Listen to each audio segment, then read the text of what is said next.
بالنسبة للأشخاص يعترفون بالقرآن يقول ما نعترف بالسنة مطلقا، ما يعترفون بالسنة مطلقا، طبعا هذا مروق من الدين وخروج عن الإسلام. يعني المسألة بعض الناس ما يتصور، يسمع كلمة ويطير معها. من لم يعترف بسنة النبي عليه الصلاة والسلام هذا خرج من ملة الإسلام، خارج من ملة. كيف طيب؟ الدين ما يقوم إلا على القرآن وعلى السنة.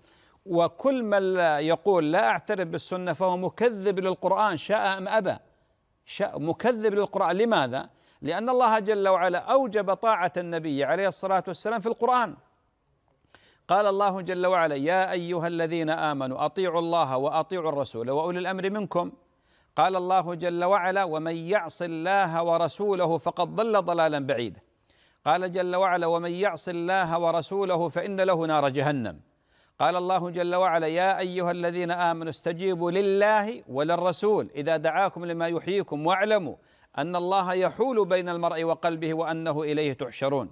قال جل وعلا: وما كان لمؤمن ولا مؤمنة إذا قضى الله ورسوله أمرا أن يكون لهم الخيرة من أمرهم.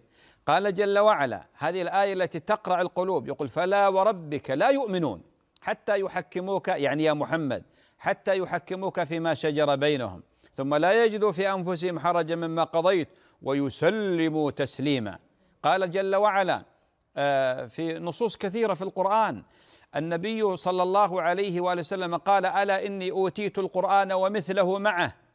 ألا إني أوتيت القرآن ومثله معه. ما هي السنة؟ قال جل وعلا: واذكرن ما يتلى في بيوتكن من آيات الله والحكمة. قال الشافعي: الحكمة هي السنة، بل هي إجماع أهل العلم من أهل التفسير على أن المقصود بالحكمة هنا السنة. أبو العالي الرياحي إمام من أئمة الدنيا، إمام من أئمة التفسير، يقول إن القرآن يحتاج إلى السنة والسنة لا لماذا؟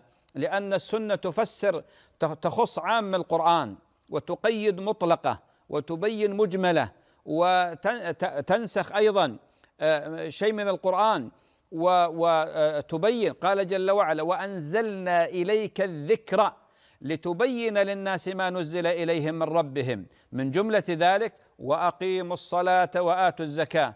من الذي أخبر الناس بأن الصلوات 5؟ محمد بن عبد الله.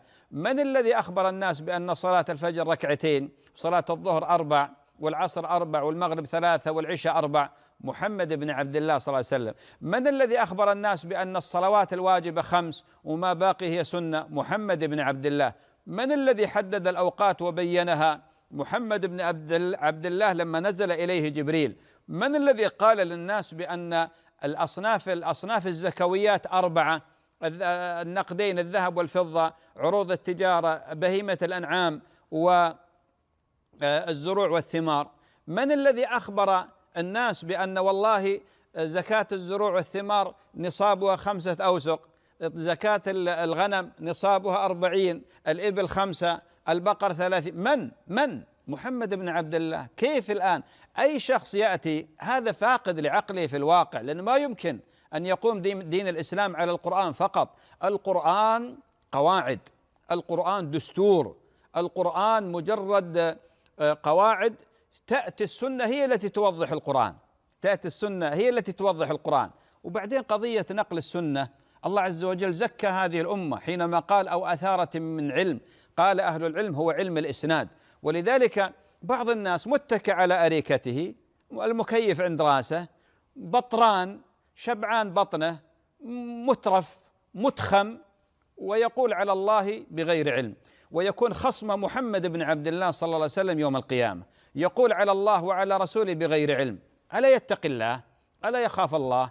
يهدم سنة قام عليها دين الإسلام بكل سهولة.